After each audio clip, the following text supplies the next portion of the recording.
tous, aujourd'hui nous allons voir un tutoriel de comptabilité générale sur les écritures d'inventaire, plus précisément sur les provisions et donc sur les clients douteux. Alors, les provisions, qu'est-ce que c'est? Ce qu'il faut savoir, c'est qu'en comptabilité, il y a un principe de prudence. Qu'est-ce que ça veut dire? Ça veut dire que là, si on prend donc les clients, il arrive parfois que lorsqu'on ait enregistré une facture client, qu'on ait des clients qui ne nous payent pas ou qui sont en difficulté de paiement. Alors, qu'est-ce que ça implique? Ça implique que d'un côté, on a enregistré la facture en comptabilité et automatiquement, notre bénéfice va augmenter, ce qui est tout à fait logique.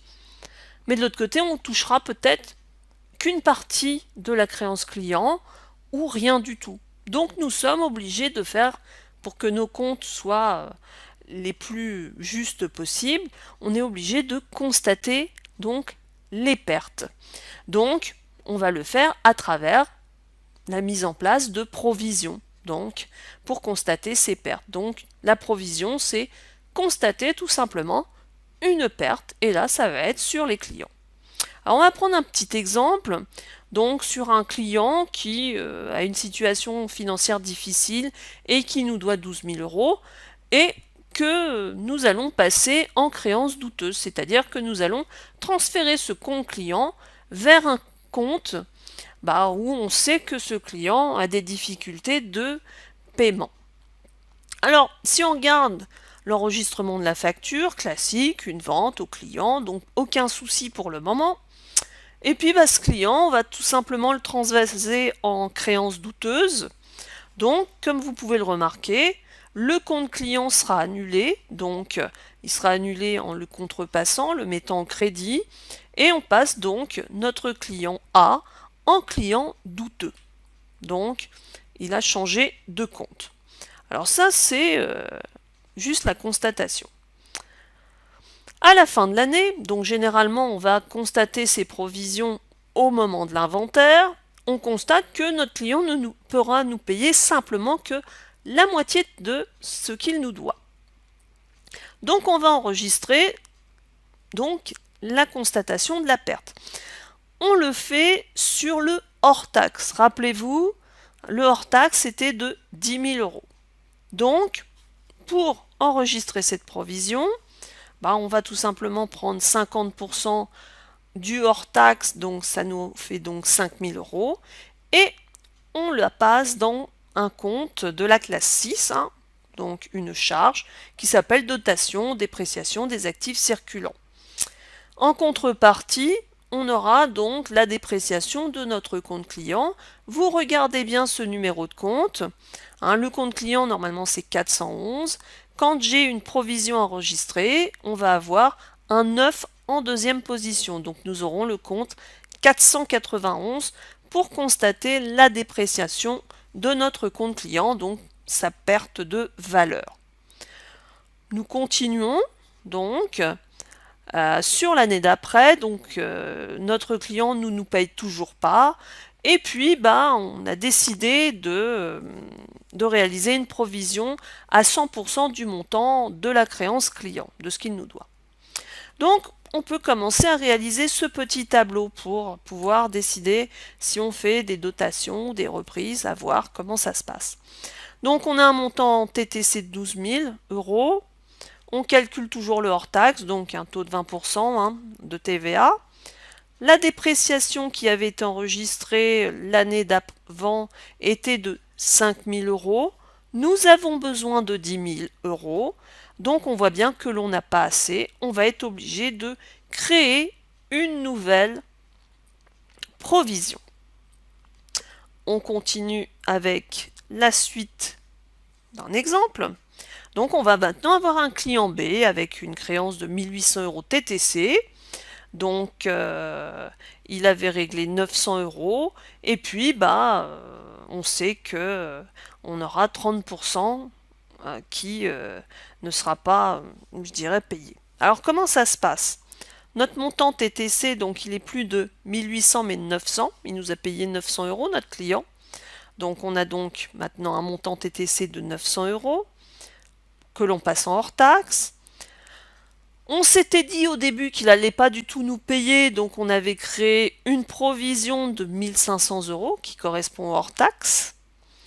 Et puis maintenant, nous, on sait qu'il y aura 30% qui ne seront pas payés. Donc 30% du nouveau hors taxe, 30% de 750.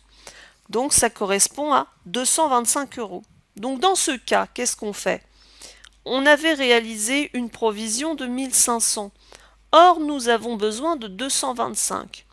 Du coup, on a une provision trop importante et on va devoir donc réaliser ce qu'on appelle une reprise sur provision, donc de 1275.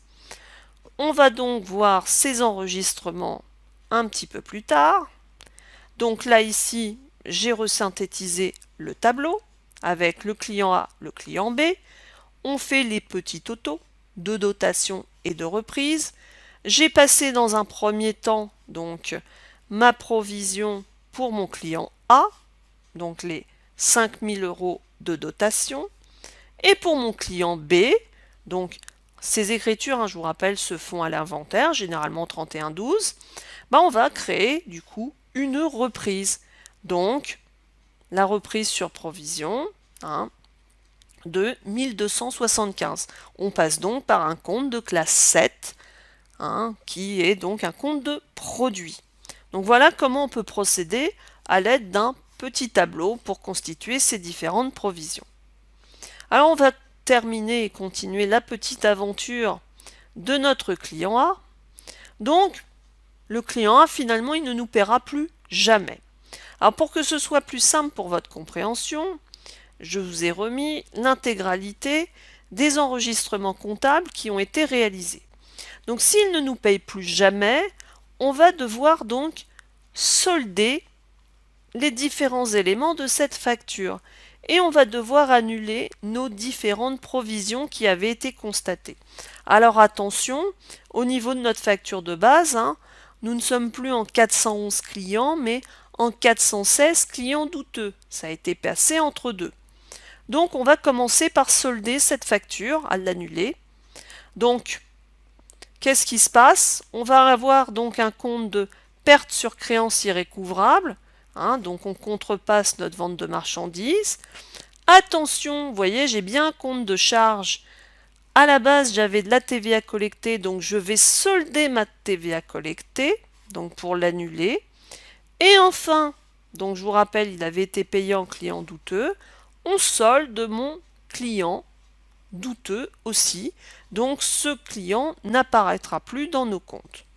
Maintenant, dernière opération à réaliser, ça va être de solder nos provisions. C'est très simple.